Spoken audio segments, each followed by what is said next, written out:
Senhor Jesus esteja com cada um de vocês. Hoje mais um domingo, dia do Senhor, dia de nos reunirmos como família de Deus para adorarmos, para bendizermos, para louvarmos o nome do nosso Deus. Não só esse momento é o momento do Senhor, mas todo domingo, todo dia de domingo é dia do Senhor, é dia de nos entregarmos a Ele, nos colocarmos em Sua presença e fazermos o que Ele assim nos ordenou na Sua palavra, né? Vamos começar então o nosso culto lendo um texto aqui, o Salmo de número 67.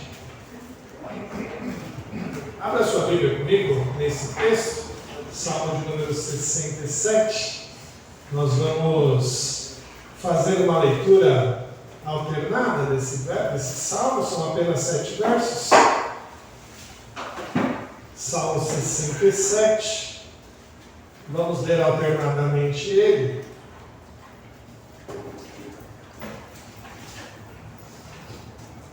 É um salmo muito interessante que fala sobre as nações que rendem graças ao Senhor. O Salmo 67, nós vamos ler também ele de maneira alternada. Eu vou ler os versos ímpares e a igreja os pares. Diz assim a palavra de Deus: seja Deus gracioso para conosco e nos abençoe e faça resplandecer sobre nós o rosto, para que se conheça na terra o teu caminho e em todas as nações a tua salvação. Louvem-te os povos, ó Deus, louvem-te os povos todos. Alegrem-se e exultem as gentes, pois julgas os povos com equidade e guias na terra as nações. Louvem-te os povos, ó Deus, louvem-te os povos todos. A terra deu o seu fruto e Deus, o nosso Deus, nos abençoou. Vamos ler juntos o 7. Abençoe-nos Deus e todos os confins da terra o temerão. Esse salmo deixa claro para nós que o nosso desejo como família de Deus é que todos conheçam as bondades do Senhor, que todos conheçam o Senhor Deus ao qual nós servimos. Ao declararmos ao Senhor que Ele é gracioso para conosco, ao pedirmos ao Senhor para que Ele nos abençoe, ao falarmos a Deus para que Ele resplandeça sobre nós o seu rosto, o nosso desejo não deve ser egoísta só para nós. O nosso desejo deve ser que esse Deus seja conhecido em todos os povos e todos, assim como o salmista diz, possam louvar ao Senhor. Louvem-te os povos, ó Deus, louvem-te os povos todos. Que esse seja o nosso desejo hoje aqui.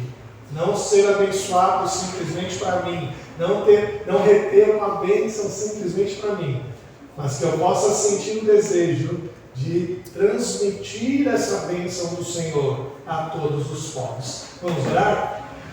Senhor Deus, nós te agradecemos, ó Pai, por mais este dia do Senhor, a qual o Senhor nos deu, ó Deus, para servir, bendizer ao teu santo nome. Ó Pai, nos ajude, ó Deus, a hoje compreender o que o Senhor tem a nos dizer e nos ajude, ó Deus, a poder clamar ao Senhor as tuas bênçãos, pedir ao Senhor que nos auxilie na nossa caminhada, mas também que nós possamos, ó Deus, clamar ao Senhor para que os povos todos ouçam a tua voz e que nós possamos, como igreja, desejar, ó Deus, ter as tuas bênçãos e que todos os confins da terra temam o teu santo nome. Obrigado, ó Deus, por cada um que o Senhor trouxe aqui nesta noite. O Senhor nos abençoe, nos encha com a tua graça e que hoje o Senhor fale aos nossos corações. Ó Deus, nós te agradecemos em nome de Jesus. Amém. Vamos cantar o hino, vamos ficar de pé, cantar o hino 49, hino sempre vencendo. Vamos cantar juntos.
Irmãos, vamos abrir mais uma vez nossas Bíblias agora no livro, na carta de Paulo aos Efésios, capítulo 6.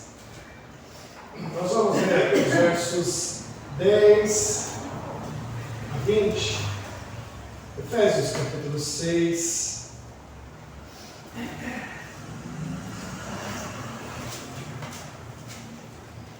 Os versos 10 a 20, também uma leitura alternada.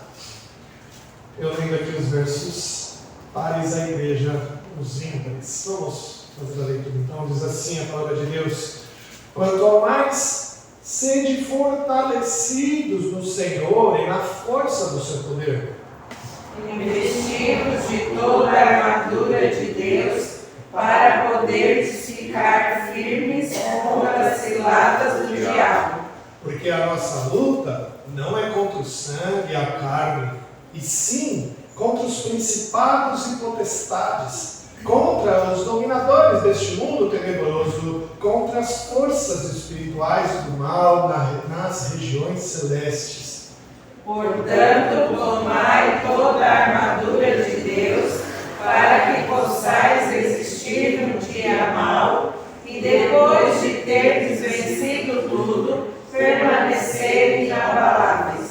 Estai, pois, firmes, cingindo-vos com a verdade e vestindo-vos da couraça da justiça. Calçai os pés com a preparação do Evangelho da paz. Embraçando sempre o escudo da fé, com o qual podereis apagar todos os dardos inflamados do maligno.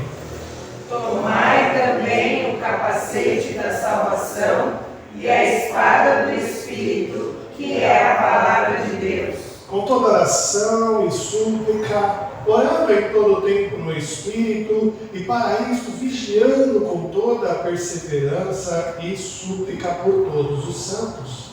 E também por mim, para que me seja dada, no abrir da minha boca, a palavra para com intrepidez fazer conhecido o mistério do Evangelho, pelo qual sou embaixador em cadeias, para que em Cristo eu seja ousado para falar, como me cumpre fazer. Paulo aqui, de uma maneira muito simbólica, usando de figuras visíveis, da qual possivelmente ele estava olhando para um soldado vestido dessa forma, e ele começa a falar para os crentes da maneira como o crente deveria fortalecer a sua fé. Como que o crente poderia ter a sua fé fortalecida? Lembre que a fé é um dom de Deus. A fé é um presente de Deus para você. Mas essa fé, ela pode crescer e ela pode diminuir. Nunca vai se apagar. Mas ela pode diminuir a tal ponto dela se tornar inoperante. Ela pode diminuir a tal ponto da qual não se vê mais frutos da sua vida. Mas ela pode crescer, aumentar muito e ver diversos frutos vindo da sua vida. E Paulo está falando aqui, olha, para você ter essa fé crescente, para você ter essa fé cheia de fruto, você deve utilizar da força que o Senhor te dá, do poder que o Senhor te dá, através do que Ele tem te dado. E aí ele usa essa figura de linguagem, usando uma armadura como exemplo. Ele vai dizer, olha, no dia mau, utilize essa armadura. Tomai a armadura de Deus para que possais resistir no dia mau. Não acha que esse dia aqui que Paulo está falando é um dia de 24 horas, tá? Não é. O dia mau é aquele período mais difícil da nossa vida, da qual Satanás ataca com mais forças, da qual Satanás atinge os dardos mais inflamados da nossa vida. E para isso a gente precisa ter a fé fortalecida. Meus irmãos, a gente vai orar agora pedindo ao Senhor perdão pelos nossos pecados. A gente vai clamar a Deus por isso. Porque de fato a gente tem abandonado alguns utensílios dessa armadura para o nosso bem. Nós temos deixado esses utensílios e temos enfraquecido a nossa fé. A gente possa orar a Deus agora pedindo perdão. Perdão de todos os nossos pecados. Para que a nossa fé seja, para que a gente possa ser perdoado e a nossa fé ser aumentada. Ser uma fé crescente ao Senhor. Para que no dia mau a gente possa ter a vitória, como bem diz aqui Paulo. E mais uma vez Paulo fala que isso não é para nós somente. Mais uma vez ele fala que não é esse benefício único para nós. Ele vai falar que, olha, ore também por mim, porque eu sou um embaixador em cadeias, e para que eu possa abrir a minha boca com intrepidez e ser conhecido o ministério do Senhor. O benefício também disso não é só para pessoal, mas é para todos, que a gente possa alcançar. Nós vamos orar agora, irmãos, clamando a Deus por perdão de pecados. Vamos orar alguns instantes, silenciosamente. Depois vou pedir para ir assim, ficar de pé e fazer essa oração de confissão de pecados. Vamos orar?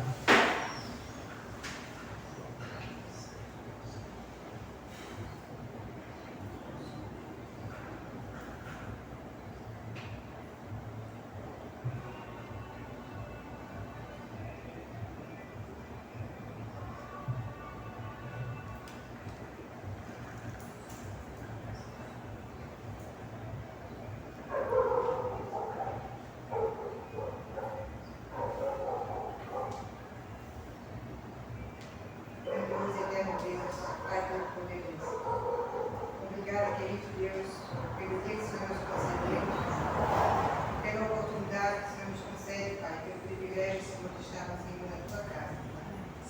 Querido Deus, quero te agradecer por cada família que tem casa. Te pedir também por aqueles que aqui não estão, o Senhor conhece o motivo de cada um. Querido Deus, obrigado pelo privilégio, Senhor, de ter a tua casa, Senhor, portas abertas. Onde podemos, ó Deus, atender do teu amor, atender da tua palavra.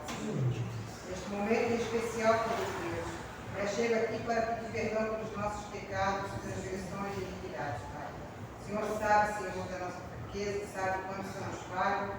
Que o Senhor possa estar, ó Pai, operando em nossos corações e nossas mentes, que possamos, ó Deus, se chegar a Ti a cada dia mais, Senhor.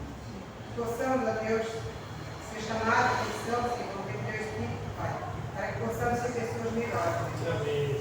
Ó Deus, fica conosco no decorrer deste Pai, perdoa, Senhor, os nossos pecados. Os nossos pecados perdoados, Pai. Que os nossos louvores possam chegar a ti, Senhor, com aroma suave, Senhor, e agradável, Senhor. Em tudo eu oro, Senhor, agradecido em nome de Jesus.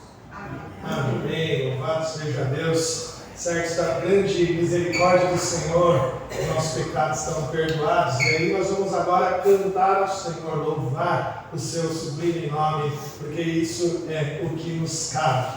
Vamos ficar de pé, cantar ao Senhor. E você que veio preparado para entregar seus dízimos e ofertas, esse é o momento de trazer no caso do laço. Vamos cantar. Nós vamos cantar aquele cântico Tu és Santo. E a gente tem que lembrar que ele divide, né? Primeiro os homens, depois as mulheres. A gente não é muito bom nisso, dividir, mas tudo bem, a gente tenta, né? Então vamos tentar dividir. Tu és santo, né? Homens e mulheres na primeira parte, depois todos juntos, né? Vamos cantar então, Tu és santo. Tu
mais tranquilo. Esse também tem uma divisão de homens e mulheres. Tá? A primeira parte as mulheres, né? Se o mundo tem lugar de parar. Os homens só entram na segunda estrofe, que é minha fé está firmada no meu Salvador. Tá? Vamos lá.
Santo e eterno Deus, mais uma vez, ó Deus, na tua presença, Senhor, queremos te agradecer. Agradecemos esse momento, ó Deus, que nós cantamos, louvamos a Ti, ó Pai querido. Que o nosso louvor, ó Deus, chegue até o seu trono de graça. Pai de amor e misericórdia, fica conosco, Deus, no decorrer desse culto. Que nós possamos, Senhor, sair daqui, ó Deus, com o coração cheio do Teu amor e do Teu Espírito. Amém. E também, ó Deus, te agradecemos pelo dízimo e as ofertas, que sejam, ó Deus, aplicadas em prol do Teu Evangelho. Em nome e por amor de Jesus é que eu te agradeço de sempre. Amém. Amém. Coisa boa. Trazer as crianças à frente é sempre bom, para que a igreja lembre a semana de orar por elas, né? Essa semana começou as aulas, estão felizes, alguns estão felizes, nem todos, eu tenho certeza disso, mas a gente precisa orar por eles, para que Deus dê vontade a eles de estudar e de crescerem, né? Mas o mais importante é eles terem Jesus no coração. Vamos orar? Vou pedir para o senhor Davi fazer essa oração para as crianças. Ora pelas crianças ali, por favor. Nosso Deus e Pai, nós queremos te agradecer, Pai, pelo momento que estamos aqui reunidos para te louvar o santo e grande nome. Então, essas criancinhas aqui na frente, Pai, que eles usam a tua palavra, Senhor, que possa ficar gravado no seu coração, que dias for maior, Senhor, que possa dar o seu fruto, Pai bendito, e honra o teu nome. Obrigado, Senhor. Abençoe cada criança que presente nesta noite. Em teu nome, que eu oro e agradeço por tudo hoje e sempre. Amém. Amém. Podem orar? Deus abençoe. Muito bem, irmãos, a mensagem dessa noite, nós vamos continuar em Marcos. Hoje no capítulo 6. Capítulo 6 de Marcos, do verso 1 até o 13.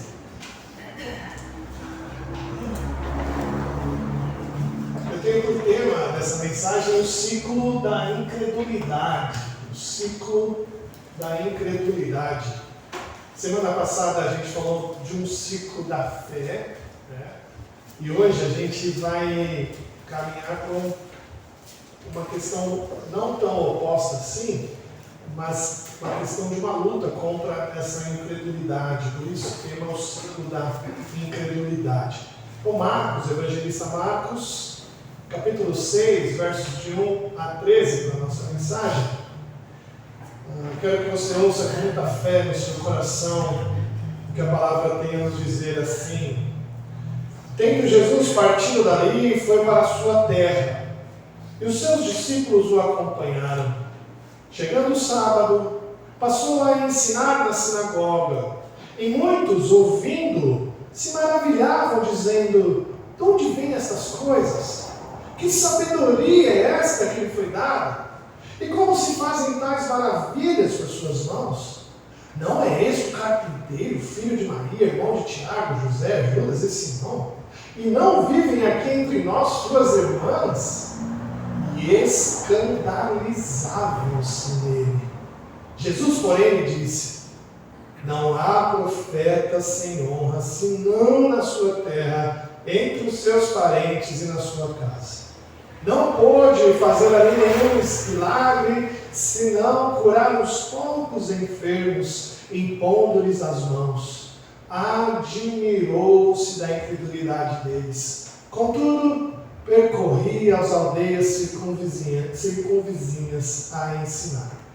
Chamou Jesus os 12, passou a enviá-los de 2 em 2, dando-lhes autoridade sobre os espíritos imundos. Ordenou-lhes que nada levassem para o caminho, exceto um bordão, nem pão, nem alforje, nem dinheiro, que fossem calçados de sandálias, e não usassem 2 túnicas. E recomendou-lhes, quando entrares em alguma casa, permanecer ali, até vos retirardes do lugar. Se em algum lugar não vos receberem, nem vos ouvirem, ao saírem dali, sacudiu o pó dos pés, em testemunho contra eles. Então, saindo eles, pregavam ao povo que se arrependesse, expeliam muitos demônios e curavam numerosos enfermos, ungindo-os com óleo. Amém. Vamos orar mais uma vez? Senhor Deus, louvado, bendito e grande seja o teu santo nome, Deus. Obrigado porque o Senhor tem nos dado a tua palavra, Pai, e que nós pedimos, ó Deus, que através dela o Senhor aumente a nossa fé. Que o Senhor quebre em nós esse ciclo da incredulidade e que possamos, ó Deus, sair daqui fortalecidos no Senhor e pensando não só em nós, mas pensando também naqueles que ainda não ouviram da tua palavra, Deus. Nos ajude, nos cuide, Pai, em nome de Jesus. Amém. A incredulidade, ela é algo muito comum no ser humano.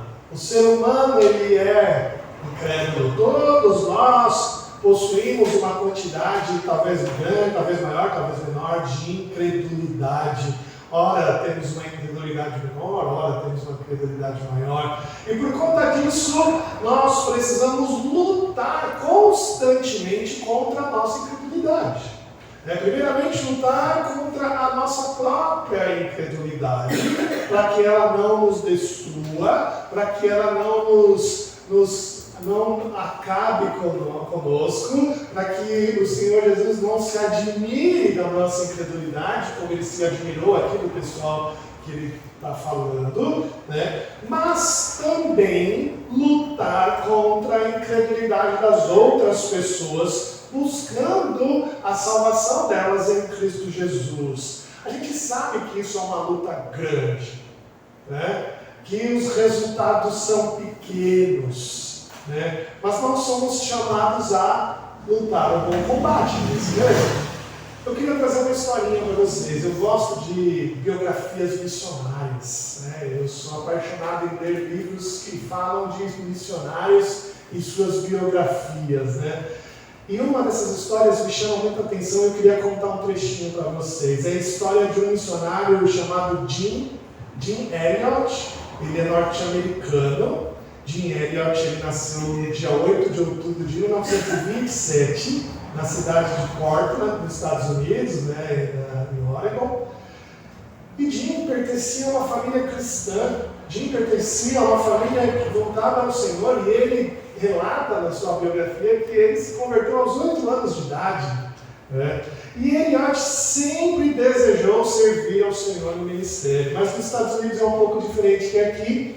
Jim teve que ir para uma faculdade de arquitetura, cursou arquitetura em princípio, mas sempre convicto do seu chamado, e depois de terminar a sua faculdade de arquitetura, ele foi para o ministério, ele foi para o seminário, ele foi servir ao Senhor, e ele queria muito ser um tradutor da Bíblia para povos não alcançados. Ele desejava isso, ele queria ver um povo que não tinha Bíblia, agora lendo as Escrituras na sua própria língua. E Jim foi desejoso de fazer este trabalho, e ele quis fazer este trabalho de tradução da Bíblia para os índios Quechuas, na Amazônia Equatoriana, não a Amazônia brasileira, mas a Amazônia Equatoriana. E ele decidiu servir ao Senhor no seu ministério nessa aldeia indígena. O problema é que os índios Quechuas, eles eram não amistosos com o homem branco. Eles não gostavam do homem branco e eles eram um pouco agressivos, assim por dizer.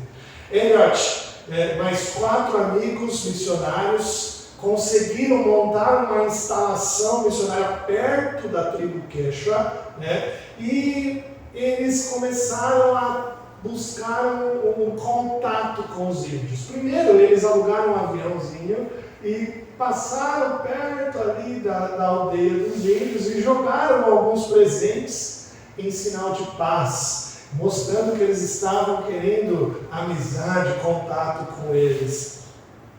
Pouco tempo depois, um grupo de 4 índios, visitaram os missionários e devolveram alguns presentes para eles. Entregaram alguns presentes para os missionários e eles ficaram muito felizes. Eles falaram: olha, as coisas estão funcionando, né? As coisas estão funcionando. E nesse período que eles estavam tentando se aproximar dos índios, Jim Elliot se casa com sua esposa, os outros missionários também eram casados, e no ano de 1956, no dia 8 de janeiro, os missionários acordaram cedo, louvaram ao Senhor, se despediram das suas esposas. Elas iriam permanecer na base, né, enquanto eles iriam até a aldeia dos índios. As coisas estavam apaziguadas, eles trocaram presentes, estava tudo indo muito bem, e eles decidiram então fazer o primeiro contato com os índios Quechua.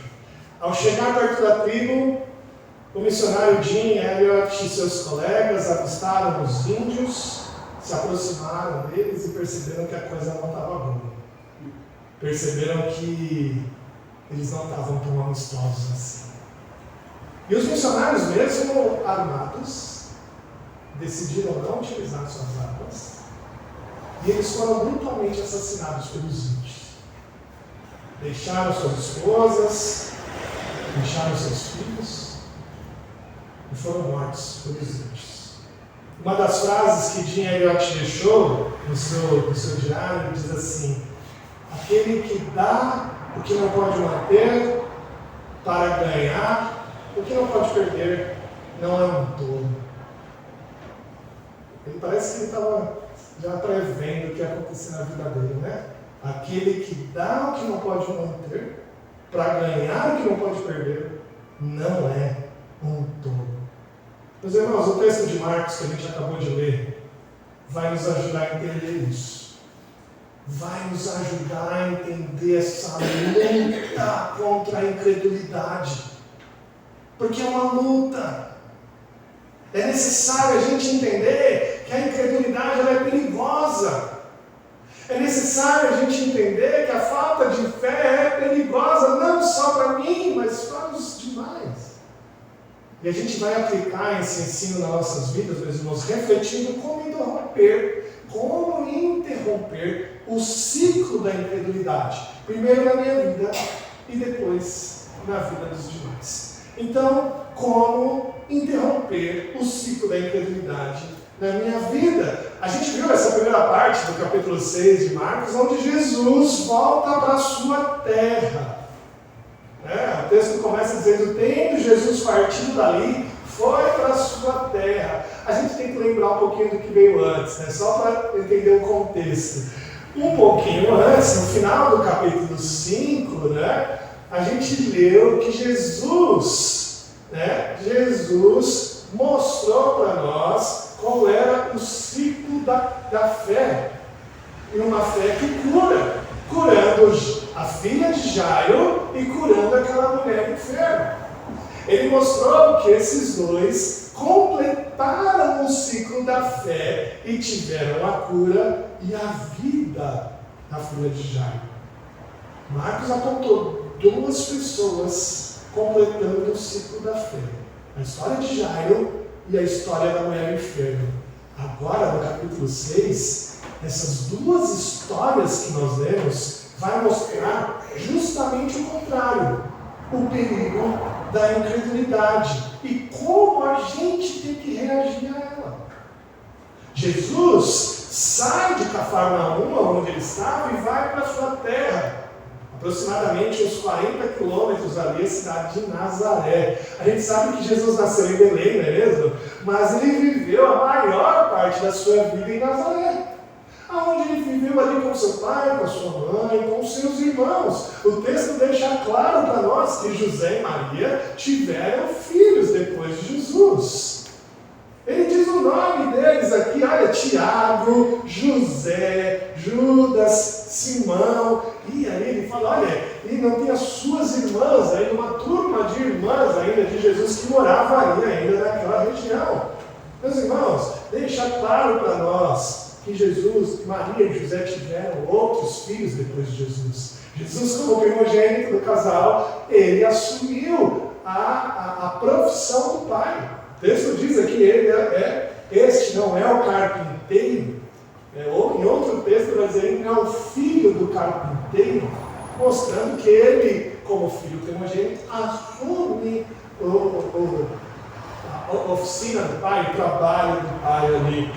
E perceba que Marcos não diz que ele foi para Nazaré, ele diz que ele foi para sua terra. O que Marcos está querendo apontar aqui para nós é que Jesus tinha familiaridade com aquele povo.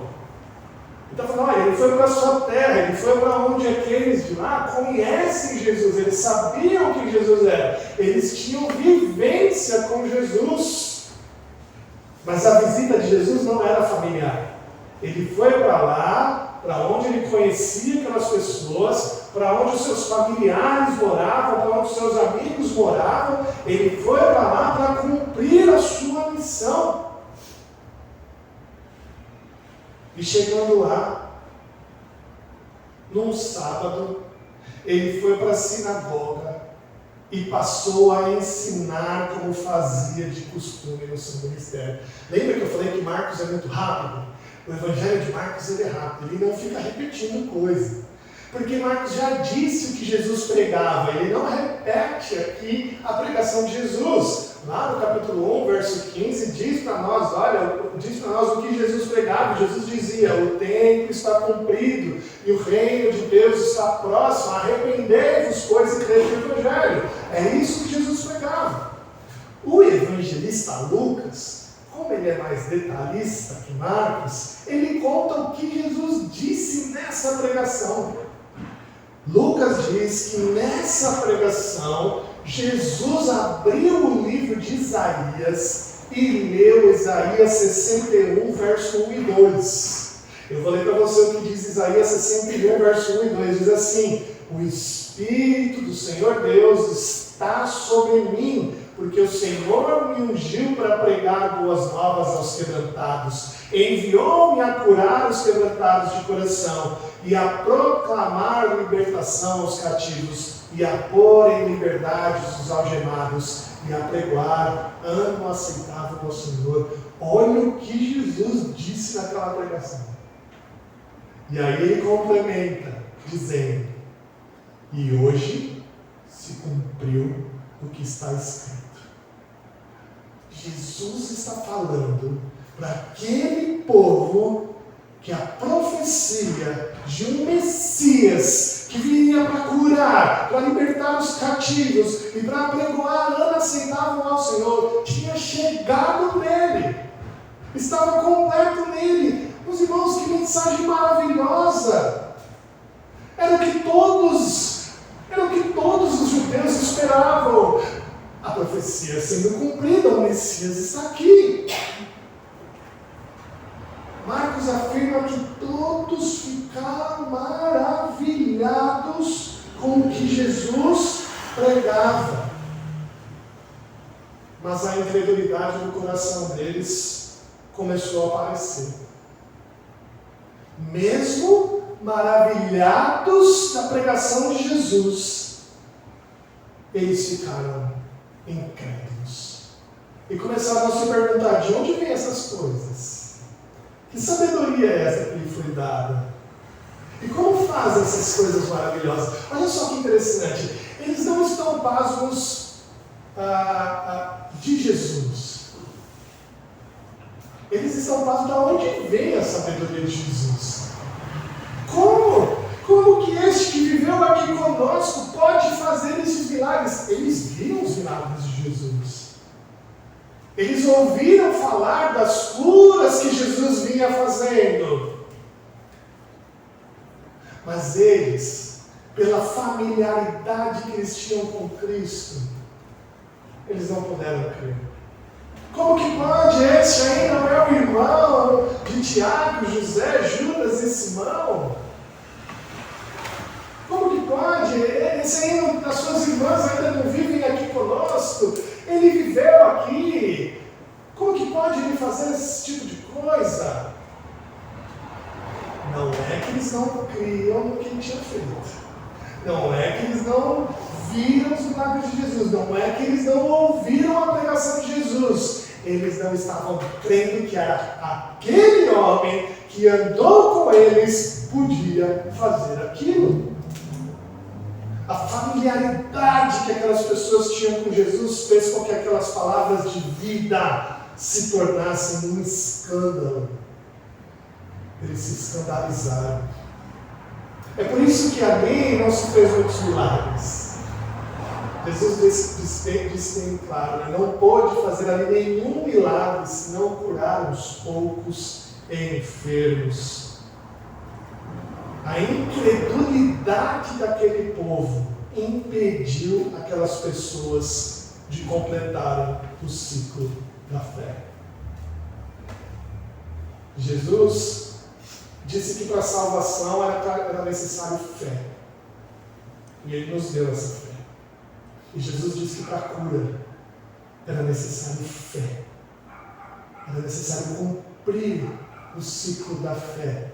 Receber a fé que Jesus tinha nos dado através da sua pregação e retornar essa fé em adoração, em louvor, em gratidão a Deus. Mas estes homens não puderam cumprir o ciclo da fé. E é isso que Jesus diz com o dito popular aqui, né? Jesus disse um dito que já era conhecido na época, um dito popular. Ele diz: não há profeta sem honra senão na sua terra, entre os seus parentes e na sua casa. Não que ele queria dizer que o profeta é honrado em todos os lugares, menos na sua casa. Não é isso, né? Ele está dizendo que, olha, o profeta pode ter honra em algum lugar, lugar, mas esse lugar não vai ser na sua casa. Não vai ser na sua casa. Era um dito popular que Jesus incorporou nas Escrituras e virou bíblico, virou versículo bíblico. Né? Jesus, como eu falei, nasceu em Belém, mas foi criado em Nazaré. Ele cresceu lá. Ele, juntamente com seus irmãos, ele viveu com aquelas pessoas. Ele caminhava com elas. Eles viram que Jesus era diferente. Mesmo Jesus tendo nascido de mulher, vivido como homem, ele era Deus. E certamente ele tomava decisões muito diferentes dos homens. Imagina você trabalhar com alguém que não peca. Imagina você estudar com alguém que não tem pecado. As pessoas ali deveriam ficar assustadas com Jesus. Mas mesmo ouvindo o que ele tinha dito, não creram no seu nome. E toda essa incredulidade fez com que nenhum milagre fosse feito ali. Não que faltou poder em Jesus. Não que Jesus não tivesse condições de fazer os milagres ali. Mas, assim como ele decidiu que para ser salvo era necessário fé, ele também decidiu ligar os milagres à fé. Meus irmãos, não houve uma localidade na terra que teve tamanho privilégio como Nazaré. Eles conviveram com Deus encarnado por 30 anos. Jesus percorreu as suas ruas, viveu vida perfeita e imaculada entre eles, e tudo isso foi em vão, porque não foi possível fazer milagres ali. Mas isso não devia ser surpresa para nós, não é mesmo? Porque a familiaridade com Jesus também nos afeta. Isso não devia nos assustar. Viver 30 anos com o Mestre, viver 30 anos com Deus encarnado, não poder ser visto nenhum milagre, isso não devia nos assustar. Porque a familiaridade com Jesus também está nos afetando. Muitos de nós aqui ouve acerca de Jesus há muito tempo. Muitos de nós aqui já convivemos com Cristo há mais de 30 anos. Muitos de nós aqui são crentes desde crianças. Muitos de nós aqui já nasceram na igreja. Não literalmente na igreja, né? Vocês entendem? Muitos de nós aqui já ouviram milhares de pregações. Muitos de nós aqui já participamos de diversos estudos bíblicos, de muitas EBDs, de muitos discipulados, de muitas reuniões de oração. E isso tem gerado em nós familiaridade apenas.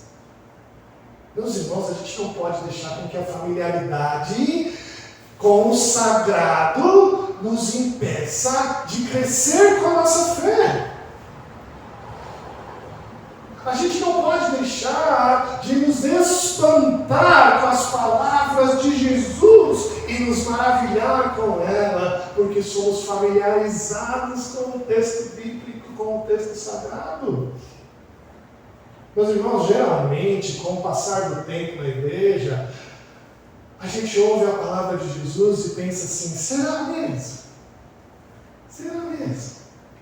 Muitas e muitas vezes, meus irmãos, com o passar do tempo, a gente bate o olho no texto bíblico e fala: eu já sei qual é essa história. A gente nem lê mais. Eu já sei qual é essa história. Essa história aqui é de Jesus andou no mar. Pula o texto. Muitas vezes a gente olha para uma aplicação bíblica, para um texto bíblico que fala no nosso coração, e a aplicação bíblica vem e a gente pensa: será mesmo que eu vou experimentar isso na minha vida? A familiaridade com Jesus tem nos feito diminuir a fé. A familiaridade com o texto sagrado tem nos feito duvidar da fé. A A incredulidade, meus irmãos, é como uma árvore no coração, plantada, enraizada. A incredulidade é essa árvore crescendo. E se eu deixar crescer, ela vai destruir a minha vida. Eu preciso lutar contra isso. Eu preciso cortar os galhos dessa incredulidade. Mesmo tendo familiaridade com Cristo, eu tenho que me espantar com a sua palavra. Eu tenho que crer no que ele tem dito. O povo de Nazaré viveu muitos anos e perdeu a oportunidade de ter uma cidade inteira transformada. A gente sabe que pela graça de Deus isso depois aconteceu. Porque o próprio irmão de Jesus, Tiago, ele se transformou, ele se converteu e ele virou um ótimo pastor. E é esse Tiago que escreve a carta aos Tiagos. Não é o Tiago apóstolo. Quem escreve Tiago é o irmão de Jesus, Tiago. E Tiago, ele tinha um apelido muito famoso. Você sabe qual que é? Era Tiago Joelho de Camelo. Sabe por quê? Porque o joelho dele era feio, cheio de calho, de tanto orar. De tanto orar. Esse Tiago aqui se fez um ótimo pastor. Mas nesse momento, a cidade de Jesus não pôde experimentar nenhum milagre. Meus irmãos, a nossa familiaridade com Cristo tem nos feito perder a fé. E a gente tem que lutar contra isso.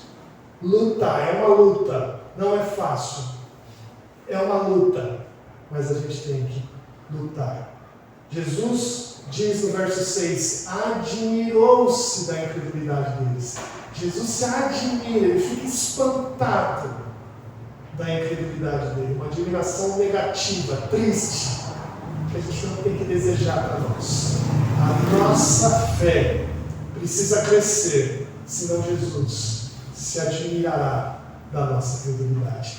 Não só na nossa vida a gente tem que lutar contra a incredulidade, mas a gente tem que lutar também contra a incredulidade dos demais. E Jesus, olha só a parte B do verso 6, olha só de novo. Contudo, ou seja, apesar de tudo isso, ainda vivendo toda essa situação, contudo, percorria as aldeias circunvizinhas a ensinar. Chamou Jesus os 12 e passou a enviá-los de 2 em 2, dando-lhe autoridade sobre espíritos imundos. A admiração de Jesus com a incredulidade do povo de Nazaré não fez com que ele perdesse o desejo de continuar seu ministério. Jesus se admirou sim da incredulidade deles, mas Jesus não parou, não deixou de continuar servindo e ensinando e evangelizando. Meus irmãos, esse contudo aí mostra para nós que Deus não abandona seus filhos. Jesus podia ver a incredulidade dos seus, não é mesmo? E falar, meu pai, vamos desistir disso aqui, não dá não. Nem os meus acreditam em mim, nem meu irmão acredita em mim, quem mais vai crer? Jesus podia fazer isso, não é? Mas contudo, ele não abandonou os seus.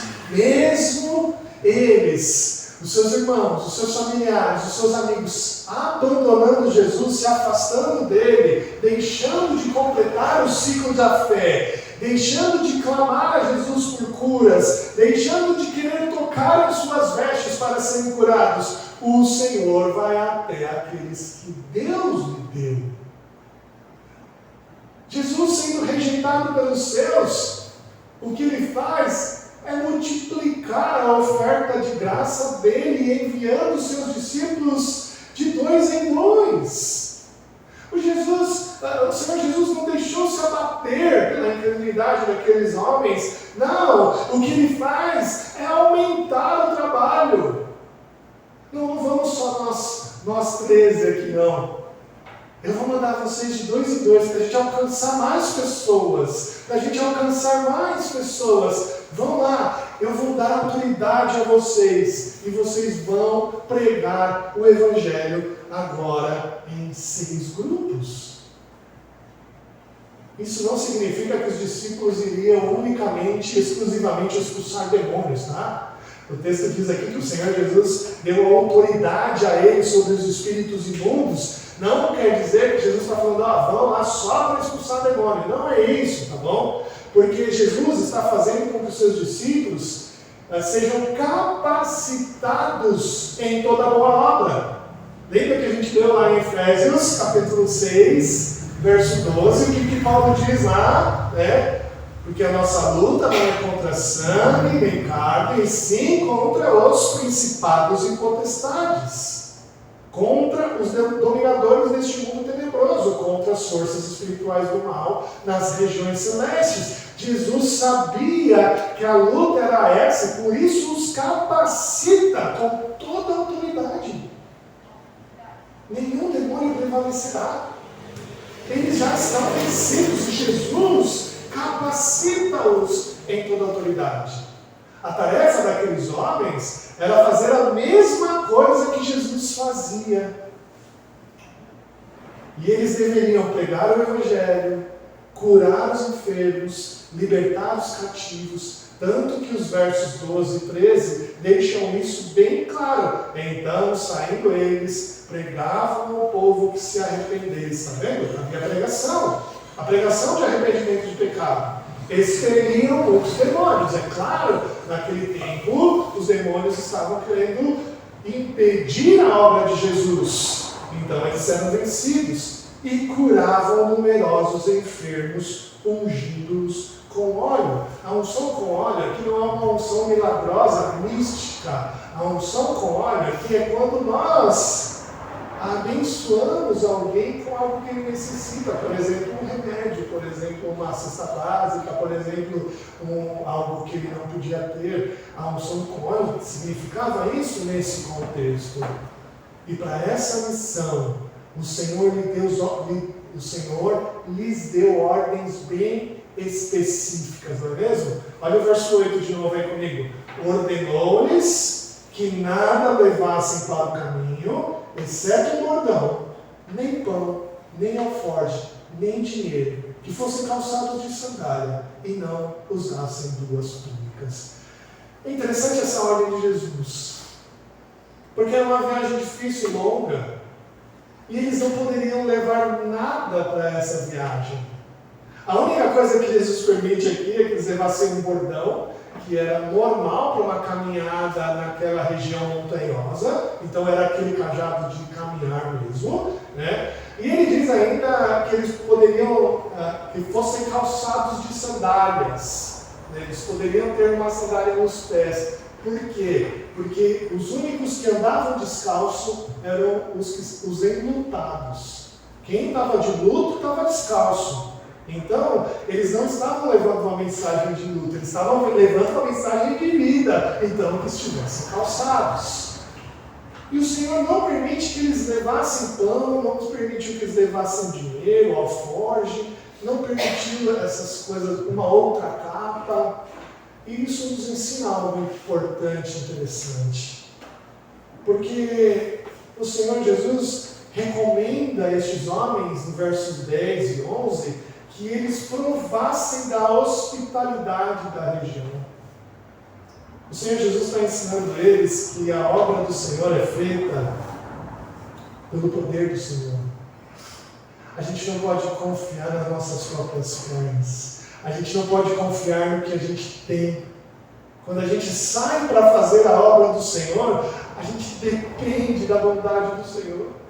A gente depende da bondade e da hospitalidade dos demais, porque ela é prova da bondade do Senhor para conosco.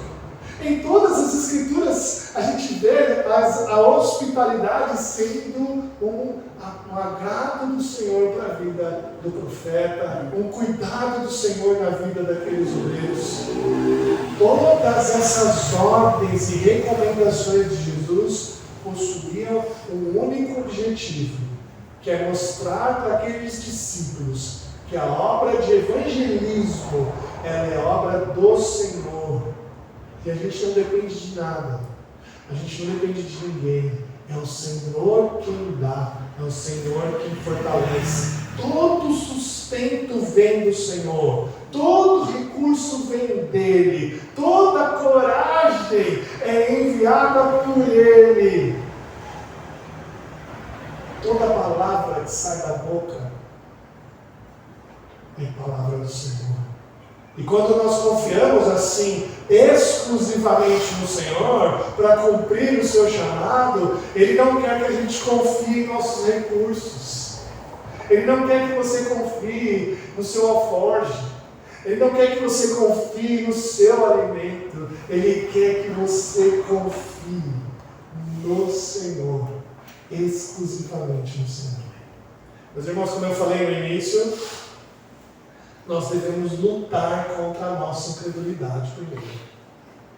Nossa incredulidade é como uma árvore enraizada no coração, que cresce. E se eu não aparar os seus galhos, ela vai crescer e ela vai destruir a minha vida. Não deixe com que a familiaridade com o Senhor lhe faça menosprezar a palavra de Cristo. A gente tem que olhar para as Escrituras com um renovo espiritual a cada dia. Olhe para as Escrituras com um renovo espiritual a cada dia. Não deixe se familiarizar com o sagrado, fazendo com que você abandone o que é do Senhor. Force-se a estar mais envolvido com os trabalhos do Senhor. É assim que a gente abandona a incredulidade. Mas também nós devemos lutar para destruir a incredulidade dos de fora. O Senhor Jesus não estava preocupado só com os dele. Nós precisamos confiar em Jesus, confiar no Senhor, sabendo que a missão é dele.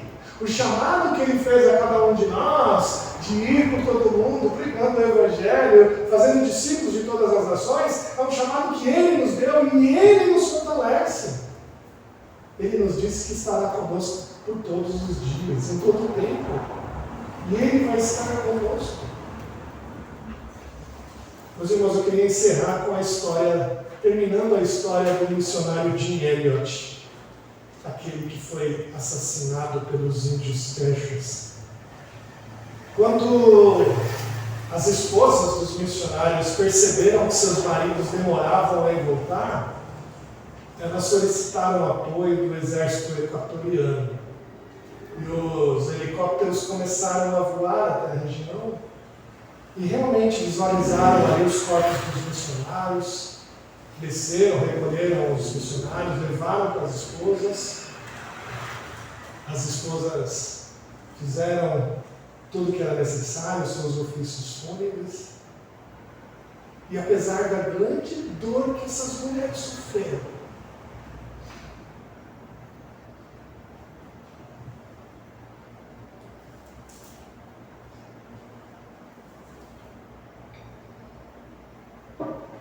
elas decidiram continuar. Elas não abandonaram a missão. Elas continuaram a servir ao Senhor. E as mulheres dos missionários conseguiram ter acesso àquela tribo. Pregaram o Evangelho para eles. E aqueles índios foram convertidos ao Senhor pela vida daquelas mulheres. A tribo toda foi evangelizada. E alguns anos mais tarde, o próprio homem que tirou a vida de Jim Elliot, convertido ao Senhor, virou líder daquela igreja, virou pastor daquela igreja. E ele mesmo batizou a filha de Jim Elliot com a sua esposa Elizabeth, no rio onde o pai tinha sido assassinado. O amor pelas pessoas venceu. O amor de Jesus venceu. Eles não deixaram o trabalho para lá, elas não abandonaram o serviço ao Senhor. Tudo isso porque elas amavam demais a pregação da palavra, elas amavam demais ao Senhor e elas decidiram continuar.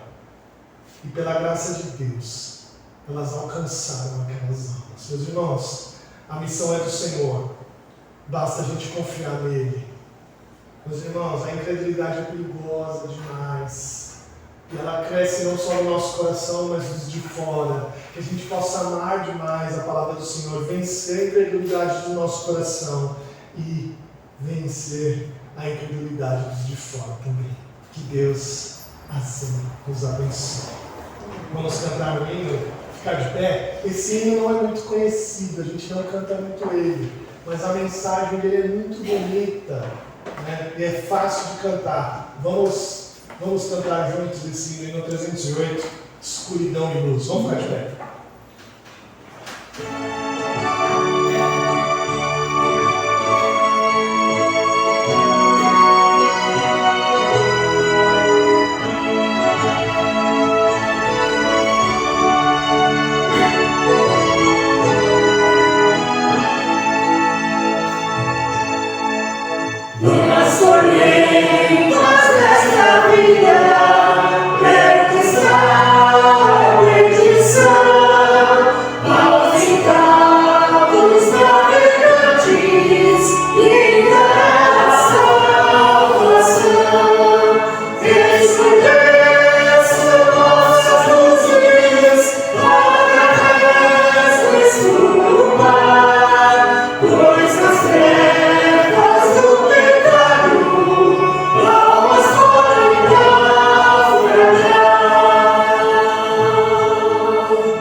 que sempre toca o nosso coração, ó Deus, e nos chama a fazer algumas mudanças, ó Deus, de vida.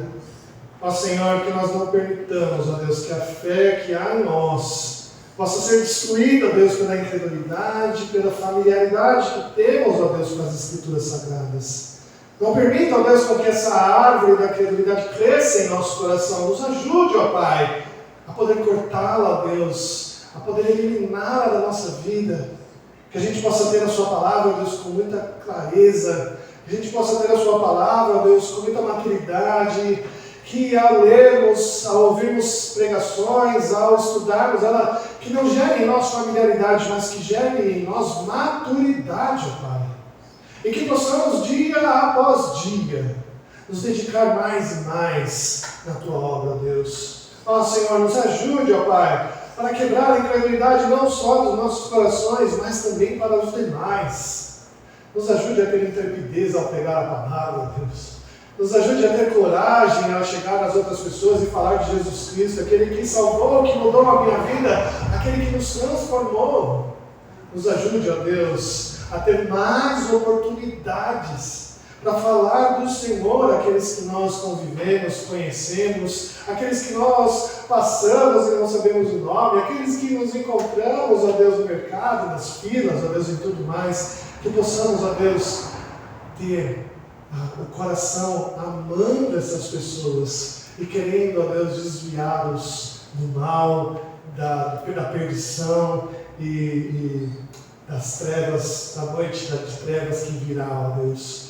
Ó Pai, nos ajude nisso. Ajude a nossa igreja, ó Deus, a ser revitalizada, ó Pai. Que nós todos possamos, ó Deus, crer no Senhor e ter mais desejo, ó Deus, em aprender, ter mais desejo em Te servir, ter mais desejo, ó Pai, em estar juntos para lermos, estudarmos, orarmos, ó Deus, ao Senhor. Nos ajude, ó Pai, nisso, ó Deus, porque carecemos de Ti.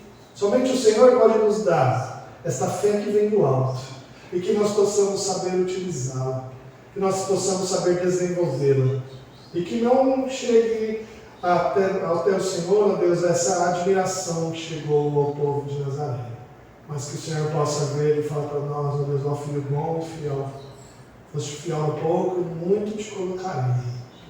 Que nós possamos ouvir isso, ó Deus, no final. Nós agradecemos ao Senhor por isso, Pai. Te louvamos e te bendizemos por esta igreja amada, Deus. Abençoe aqueles nossos irmãos que estão enfermos, ó Deus. Abençoe a Eunice, ó Pai, que ainda está internado, ó Deus, dê a ela saúde, ó Pai, cuide dela. Que ela possa, ó Deus, ter melhoras em breve, ó Deus, que ela possa ter alta logo. Que o Senhor cuide dela, ó Deus, em nome de Jesus. Ó Pai, obrigado pela minha sogra que teve alta, está bem aqui conosco, ó Deus, louvado seja o Teu nome pela vida dela. Obrigado pelas demais, ó Deus, que estão bem aqui, ó Deus, nós te agradecemos. Que o Senhor cuide de nós em todo o tempo. Abençoe nossa igreja, ó Deus. Abençoe o mutirão de pintura que se aproxima, que nós podemos ter forças, ó Deus, nos braços para poder pintar toda esta igreja e deixá-la mais bonita, mais atraente, ó Deus. Nós te agradecemos por tudo isso. Ó Deus, nos despeça agora na Tua paz. Que possamos, ó Deus, ir para os nossos lares em segurança.